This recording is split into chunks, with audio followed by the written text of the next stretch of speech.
Hey guys, it's Coach KJ. Happy today. I'm here today with an amazing couple. I was at the gym one day and I was talking to a gentleman and he said, and I told him a little bit about my business and I told him about how I work with autism, etc. And he said, autism, you have got to speak to Darryl and Lanishia and just hear about their son Jacob.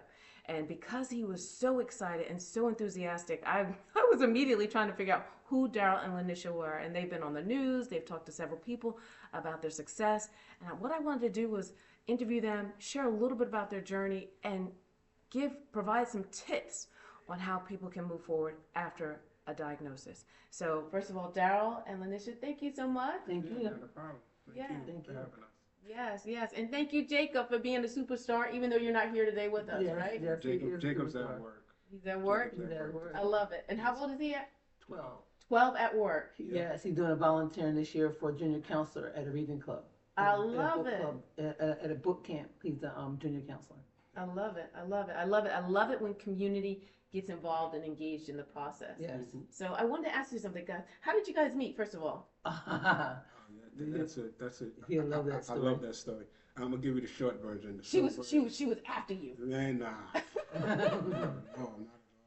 I saw this young lady walking down the street, and I asked, and this is when I was in New York City. I wasn't living right, and I asked the Lord. I said, "Yo, Lord, why can't I have a woman look like that?" And a year later, he brought her to me. He brought her to me. She was my real estate agent, and every day I used to pick her up to go show me apartments, and I had this song playing. There goes my baby. It was an Usher song, Uh-huh. and she used to get in the car. And I know she used to say, "Oh, this guy crazy." something He's so wrong with weird. him." Yeah, but one day actually she found me my apartment. It was a beautiful apartment, and she found it for me. And I asked her. I said, anytime she needed anything, just let me know. And one day she wasn't feeling well, and her kids they needed some help. And she called me and she said, "Did you mean it when you said you would help me?" And I said, "Of course."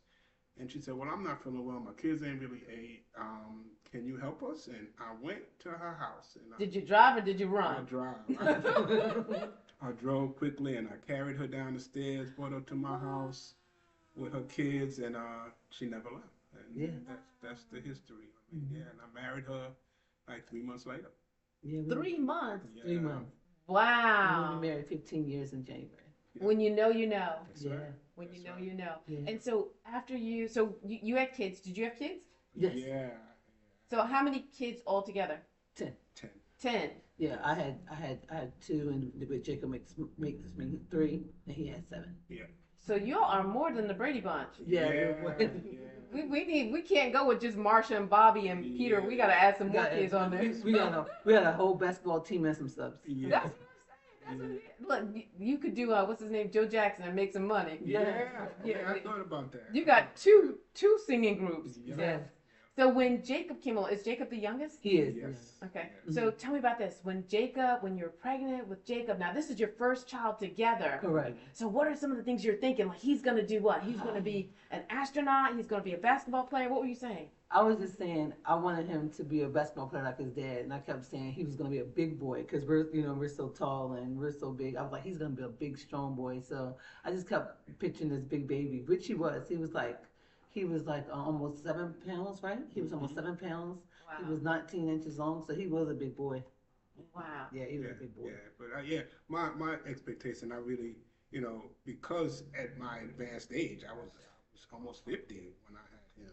Oh, So- Tony Randall's got you beat. He had one at 70. yeah. So, my expectation was just for him to be healthy, and you know what I mean. And I had just came into the Lord, and that's the basis for everything we do. Yes. Is God, and so my expectation was just to help allow us to be able to bring him up the way the Lord would have us to bring Yes, him to have a healthy boy. I Yeah, love it. yeah. We found out late with him, by the way. So, what happened was I wasn't feeling well. I kept feeling well. I hope it's not too near. I wasn't using the bathroom well, and so we just went to the doctor because something wasn't right. Wasn't going to the bathroom. So we get to the hospital and they do the examination, and all of a sudden, the doctor bring out this ultrasound machine, and he just pulling the machine in my belly. He clicking on buttons. He going clicking on the buttons and oh my. And he just making all these sounds, and all the time I said, "What's going on?" He said, "There's not just a baby in here. There's a whole baby in here." We didn't even know. We didn't even know. Wow. We were like 14 weeks. We were far, and never know. He was like, "No, it's not just a baby. It's a whole baby in here." Yeah. So we also found out about him late. So he had late prenatal care as well, because we didn't even know you were pregnant. Yeah. So when he was born, Mhm. because we hear a lot of things about kids with autism being born and having recessed Mhm. skills, communication, social, all those other kind of things. When he was born, did you see anything different No, because you've got Yes. I 9 used to other say- kids to I compare? used to say his cry was different. Daryl thought it was weird. I used to always say his cry felt different. Felt like he was always, like his needs weren't being met no matter what we did. I used to think his cry was different. But he latched on. He was a breastfed baby. He did that well. We didn't have any trouble or struggle with that.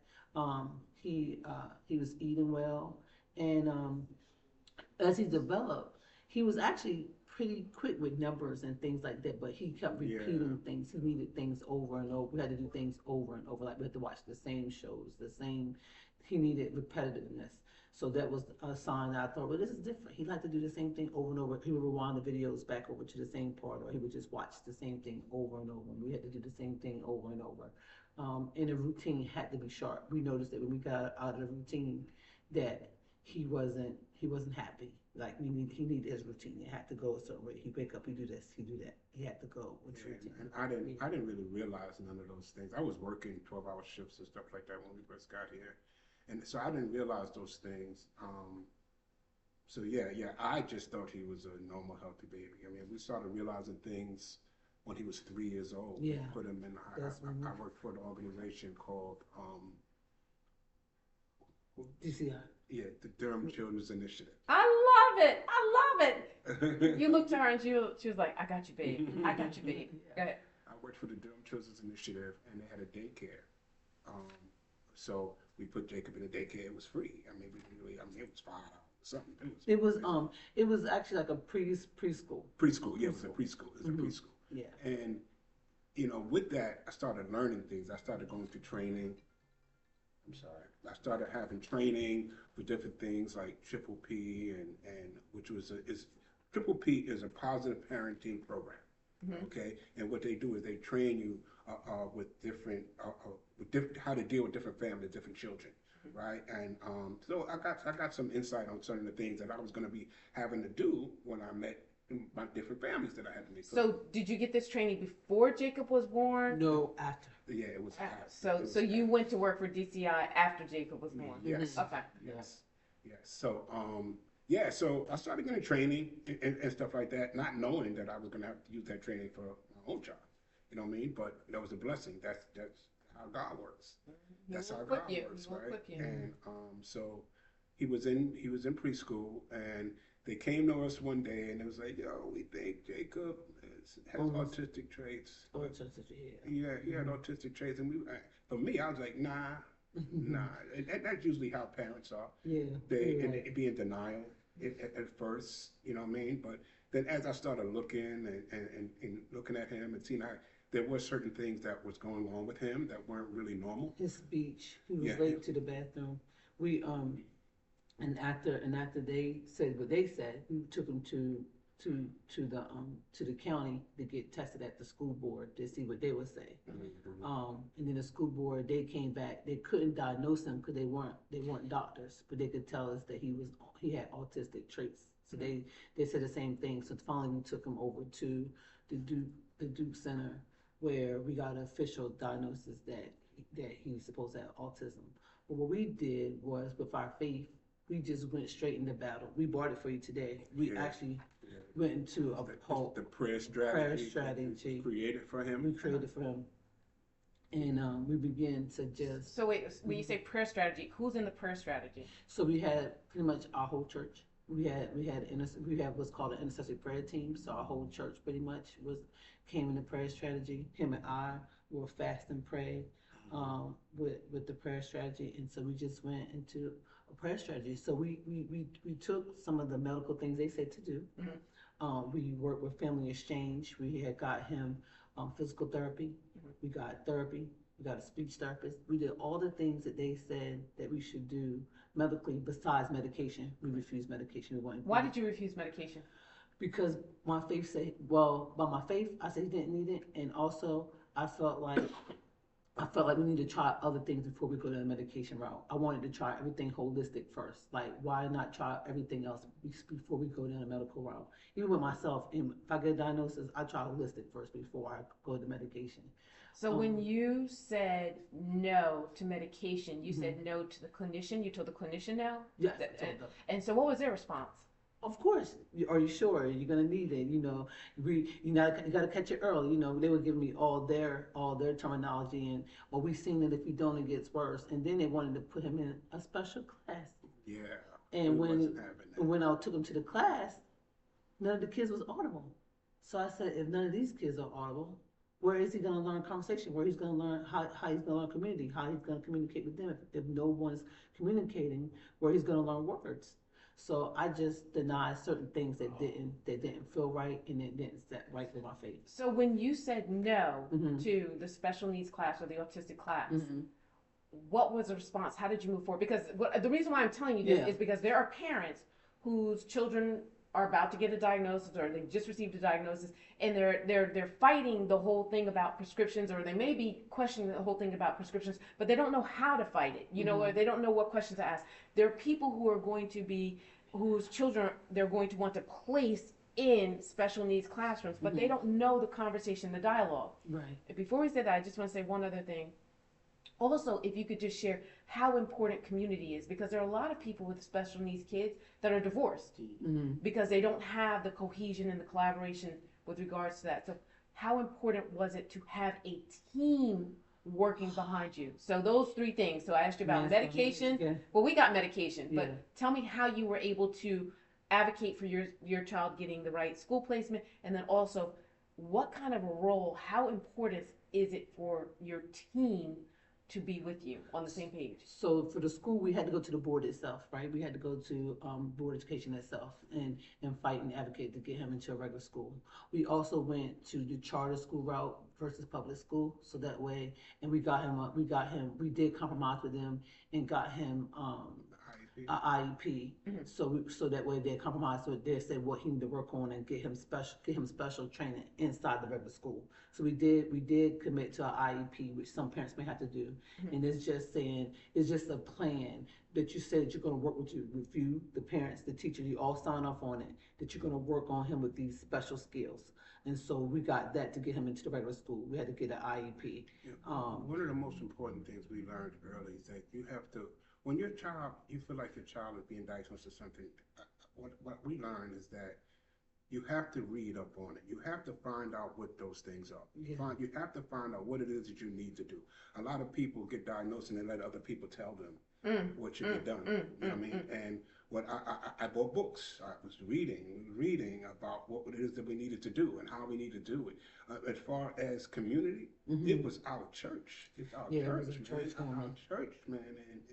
And they supported us 100%, and they love Jacob. They love Jacob. I heard. Yeah. And we also had I had an educator that I knew about too. So I had an educator that I spoke to concerning this. Mrs. Jones, remember Mrs. Jones? We spoke to Mrs. Jones. She was an educator, so we spoke to her as well. So she also helped us navigate the waters of the school. People have to advocate for their child. So we just reached out to different people in different areas. And I had a psychologist too that I talked to, so that was outside of his direct care that I also talked to. Did you get pushback? Did you say, well, we're going to do this with Jacob, and people in the community or people on the peripheral were like, no, you shouldn't do that? I don't. I don't think so. No. I don't think that there was people that really gave it, because we was adamant about what we were going to do and how we were going to do it. I mean, we wasn't going to have nobody else tell us what we should do and how we should do it. Yeah. I love it. We knew what we were going to do. It was the Lord that was leading us in everything. We walked by faith through the whole thing. Yeah. We were courageous, that we know that he was more for us than it was against us. Yeah. And so that really helped us with how we went into rooms. We went into rooms already prayed up. We went into rooms already knowledgeable. Like you said. But was your knowledge intimidating? So, because I was going for my master's in education, And what I found is like sometimes teachers have been doing things over and over and over again. And so now you're coming in with something that disrupts their flow. Now, some teachers are agile and they'll be like, okay, yeah, let's try it out. But other teachers may be like, no, I've been doing this for 20 years and I'm not doing it this way. And we don't do it this way at this school and we don't do it this way. Did you face any of that kind of opposition? Because once again, this is to give parents hope. Yeah, so we didn't really face a lot of that, and I just think we just kept communicating our needs versus their wants. So we kept saying, we understand what you want, but this is what we want. So a lot of times when we hit those crosswords, it was just very important to say, we understand, but this is our child. And this is what we want to do with our child. We kept saying, like, I'll give you an example. My oldest child had a peanut allergy. And one time I went to the school, and the lady was like, you expect me to remember, I feed 400 some kids, and you expect me to remember your kid who has allergies? The other lady came in here with a kid with an allergy, and I feed 400 kids, you expect me to remember these kids? I said, no, me and this other parents only asked you at this time to remember 2 kids. We don't need you to remember all 400. At this time, we just need you to remember 2 kids with special allergies. And so that's how I come with Jacob. I used to say, I don't need you to do what you do with all the other kids. I need you to do what you're going to do with my kid. Right. And so that's the and we made sure they were doing what we told them to do. I mean, the school that I got Jacob in initially, when he went to kindergarten, was a school that my organization partnered with anyway. So I knew the principal. I knew they put me on the board. I was on the board. So the students, everybody, the teachers, everybody knew Jacob, right? Because they knew his dad. And that once again goes back to the community support being on one page. Because if you have one loud voice against you, you can be going back and forth and back and forth and back and forth. And you're very blessed, as you said, to have had the community that you have. But a lot of parents don't have that community and that support. And those who don't, I would say, just make sure they just keep using their voice and having the conversations, and don't be afraid to say, hey, no, I don't like this. Hey, I don't think this right. Don't be afraid to advocate, because they are the advocate. No one else is going to advocate for them. And if they get a no, find out who's above that person. Well, I'm sorry, you may say such and such, but who's your managers? Who's your supervisors? Who's this? Don't be afraid to push past what they see in front of them. And don't be afraid to walk away. Maybe this is not for you. Like when they were trying to get him to go to that special school, I kind of told him, thank you, but it's not for him. And when I walked out of there, I didn't even know where he was going to go. But I just know that he wasn't going to go to that special class they had, or special needs class. And so sometimes don't be afraid to walk away and figure things out too. Don't be afraid. And when you walked away, did your network support you? Did you get support? Oh, absolutely. Because that's when we began to look into other schools, and that's when he found Marine Joy Charter School. And so we were able to get support there. And we were blessed. Jacob was on the wait list. They had a waiting list. And because I knew Jacob was 117 on the wait list. And I went to them. I said, yo, look, I want my son to go to school here. It was an excellent school. And it wasn't a lot of students, right? So a lot of those students were able to get individual attention. And that's important too. Yes. Making sure your child gets some individual attention. And I went to them and said, look, I want my son to go. The next day they called me and said, yo, Dad, Jacob's in. See, that's what I mean, having that network, because you did that, but you also had a network that was supporting you. And when you have that network, it makes all the difference in the world. Like I said, when I was in New Jersey, we had a network that was off the chain, that was very supportive. We said where we were going, they were going in the same direction. When I moved to North Carolina, I started working for Duke Center for Autism and Brain Development. And one of the reasons why they brought me on is because they said, parents know more because they do a deeper dive and research and they understand what the kids are doing 24/7. And one of the biggest challenges for getting kids into the clinical trials department where I worked was like some of the adverse behaviors. Like we could not get them in the clinical trial to do the clinical trial. One of the things that I know works well, or that I've heard works well with regards to reducing aggression and behaviors and etc., is exercise. And what I've heard is Jacob is an athlete. How did you introduce him to sports, and how did you introduce him to exercise? And have you seen a difference with exercise? Absolutely. When he began to work out, what is work out?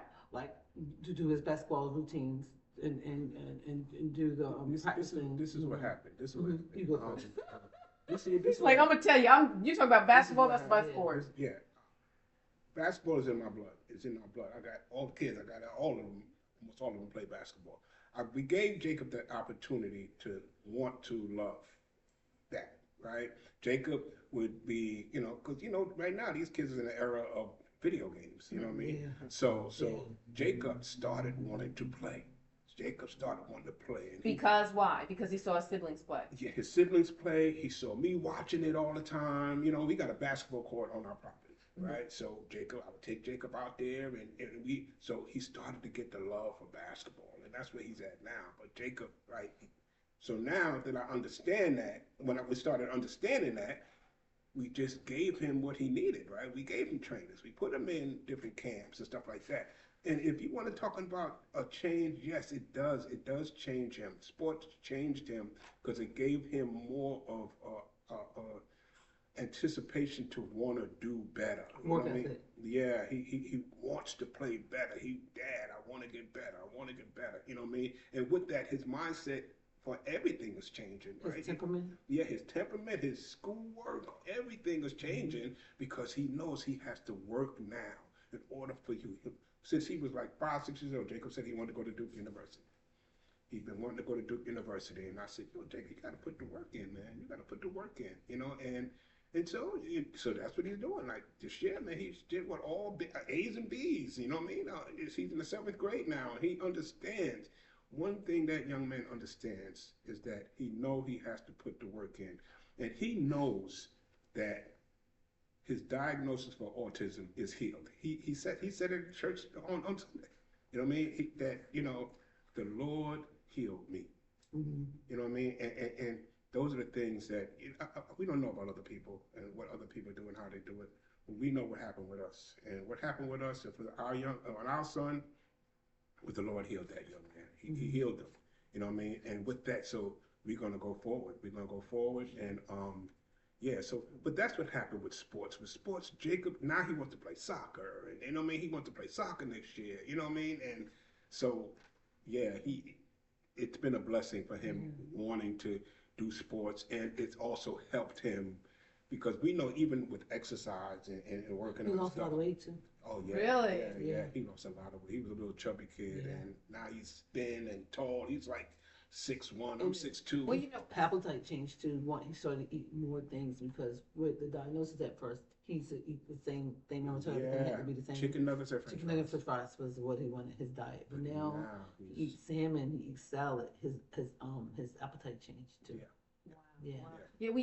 Well, eating food gives you endorphins, right? It helps to resolve pain, stress, etc. Exercise gives you endorphins. So he's just kind of supplemented the two. And when you think about the 3 primary characteristics for autism, impaired speech, well, he's on a team. So he's developing social skills and communication skills. Social awkwardness, like being afraid of the crowd. Well, he's in the crowd. He's in the midst with the crowd, And then also repetitive behavior. And when you're doing exercise, you're developing those muscles and you're developing that coordination. So in this world where you can't manage a lot of things, where everything seems overwhelming. Now you can start to manage your body. You can start to manage all those things. Your force, and everything else. Especially like you were saying, the coordination, because that used to be awkward too. But all that came together with that. We bought him things for that too, though, right? There's little things that had balls in the middle, and he used to have to. He used to have to navigate it. You know what I mean? And that helped his development. It helped his development. Even, about a year ago, he said, "Yo, Dad, I want to get that again." I said, "No, you good, man. You don't need this little toy that will help him navigate developmental toy with his hands and his coordination. Yeah. I love it. He seen one in the book recently, and like his dad said, he said, "I want that." I was like, "No, you don't need that. You good." One last question I want to ask you. Well, I want to ask you this, and then I want you to give your last words of whatever you think could really and truly help parents that we may have forgotten. One of the things that in my research I found is that a lot of times there can be sibling rivalry or challenges.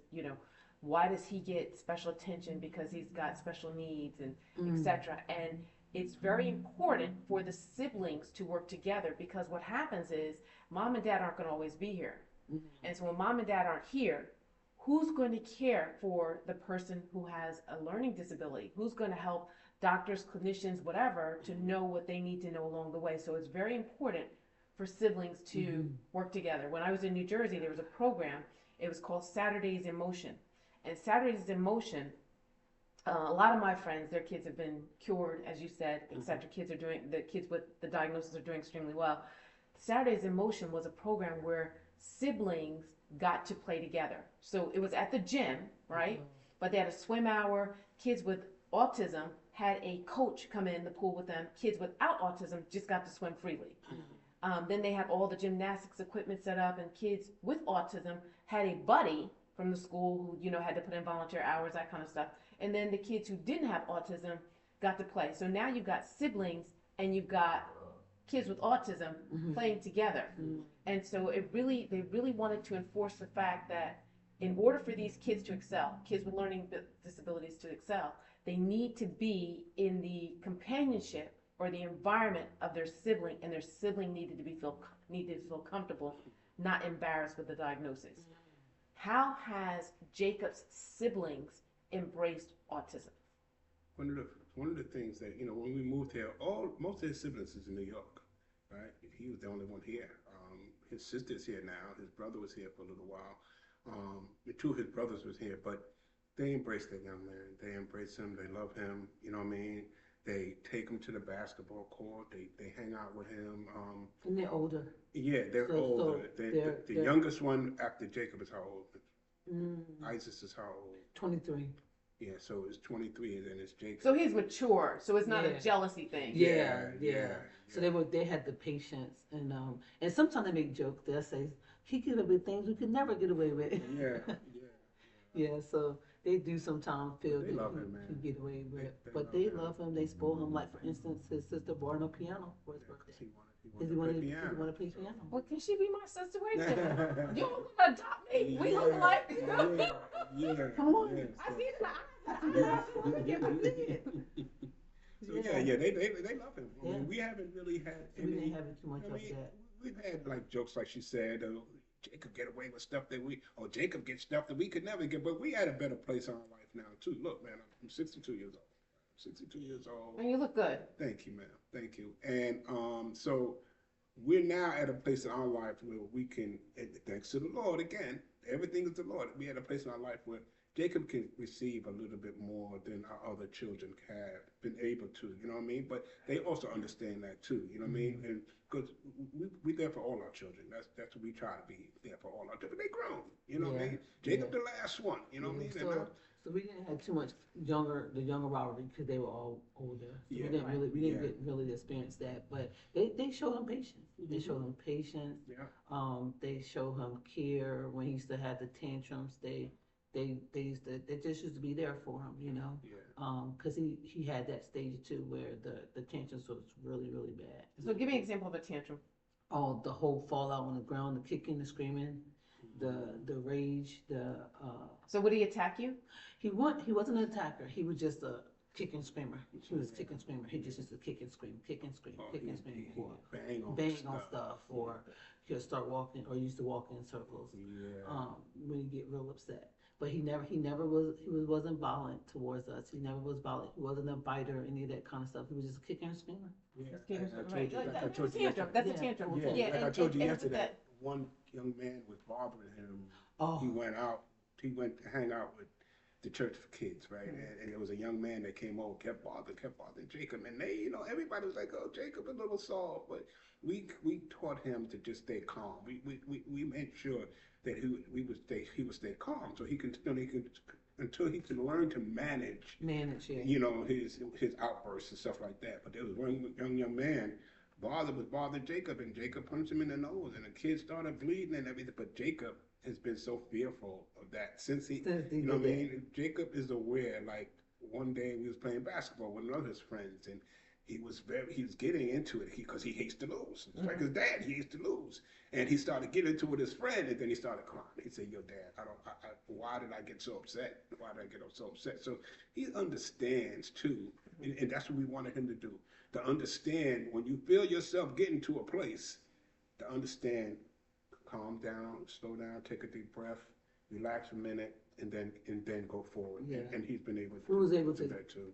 He was able to do the count count him through his tantrums sometimes. Yeah. So the numbers, that's how you Yeah, that's count something him. somebody gave us Somebody gave us. to Because through and like I said, we did use some of the advocacy, like we did use the Family Exchange Center. They came in, they helped us with parenting and therapy and how to talk to him and different things like that. So we used to count through his tantrums, and so as he got older, he started doing his own breathing techniques and his own counting through things when he get upset. So he still uses those techniques to this day. When he get upset, you'll see him just breathing through the breathing exercise. So we did not denounce help. We just controlled the help, if that makes sense. Right. So your help is not going to be contrary to what we've already researched and understood that our son needs. Yep. Yes. Right. Yes. You can help. Yep. Yeah. But this is where the goal still stays the same, That's right? right. We're not shifting from the goal. The goal is this because we've already researched it and we know what our son needs to excel or succeed. Yes. And also on top of that, we're walking this about faith. And so if you're going to join your faith with ours, then you can come along for this ride. Yeah. But if you're gonna speak death, then you can't come along for this ride. Right. So we need somebody who's Right. gonna always speak life. Right. If you're going to tell me what my son can't do Right. or what he won't do, Won't do. right? Then you're not welcome. And you ain't Right. gonna tell us we're gonna give him medication. Yeah. No, we gonna walk by faith that he ain't gonna need no medication. Yeah. And you know from experience too, man. When these kids start getting on medication, man, it's hard to get them off. You know what I mean? And then they rely on that. You know what I mean? We didn't want him relying on anything but the Lord. That's all we wanted him to rely on. You know what I mean? And that's exactly how it is. Yeah. That's exactly how he has never had to take any medication ever.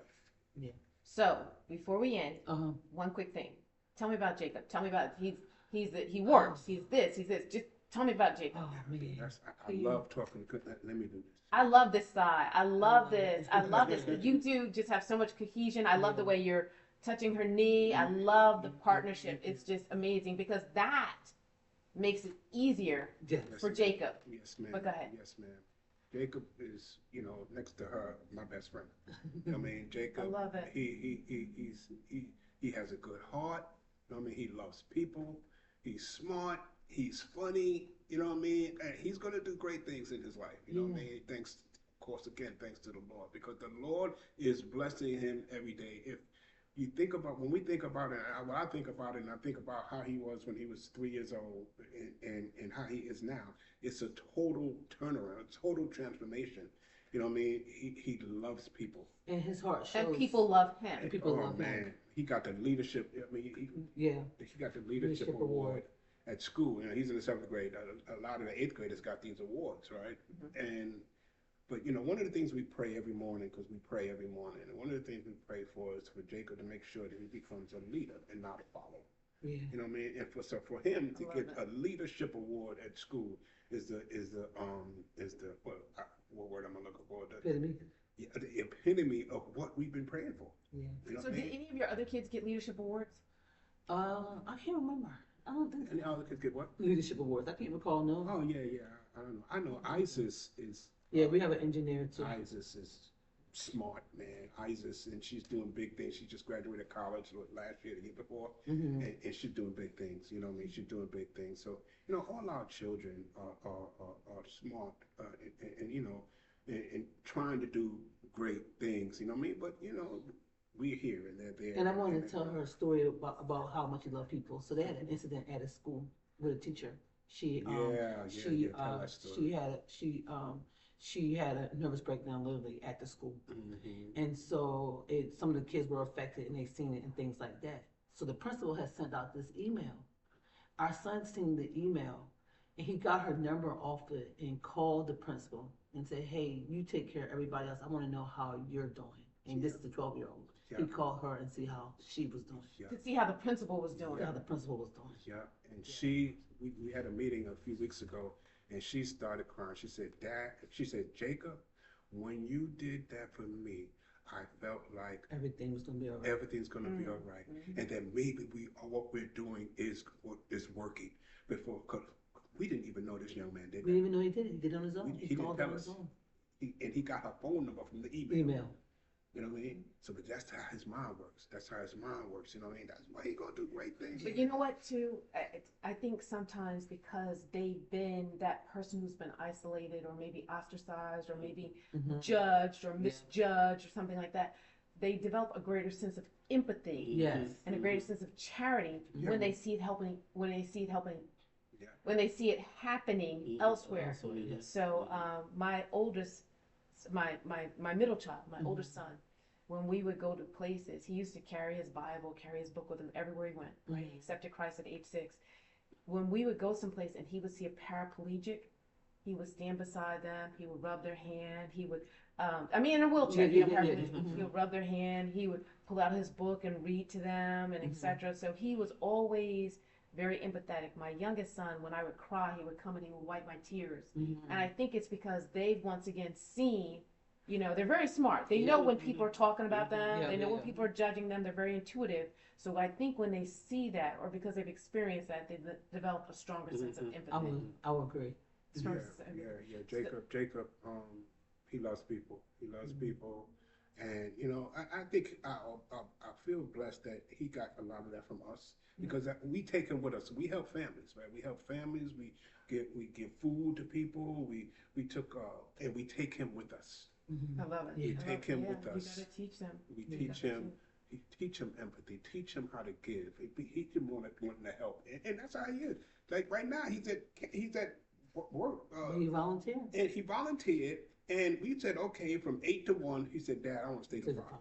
Wow. Train up a child the way they should go when they're older. They will not depart from it. Right. Because guess what? Even though you're pouring this into them, they will still be exposed to other influences. Of course. They're still going to be exposed to other conversations and challenges and peer pressure and that kind of stuff. But if you give them the grounding and if you give them the foundation, right, they'll always come back to what they originally learned. So you were telling about Jacob. If you can give me just one last, or just give me something for parents to take home, like something to inspire parents to keep going. Because once again, or let me ask this: what was probably like the critical point for you, and how did you get through it? Was it when he was 3, when you noticed there were differences? Like, what was something that was critical, and then you found a way to get through it, or something along those lines, like some nugget? See, I think one of the blessings that we had is that I was in that industry, right? I was in nonprofit, right? So I learned a lot before we even got Jacob's diagnosis. But one of the things I would tell parents is early diagnosis is the key, right? Being early to understand what it is the child is going through and advocate for your child. Advocate for your child, because you can't allow the Department of Education or doctors or anybody to advocate for your child. You can get their help, but you have to be one to advocate for your child, and that's what helped us.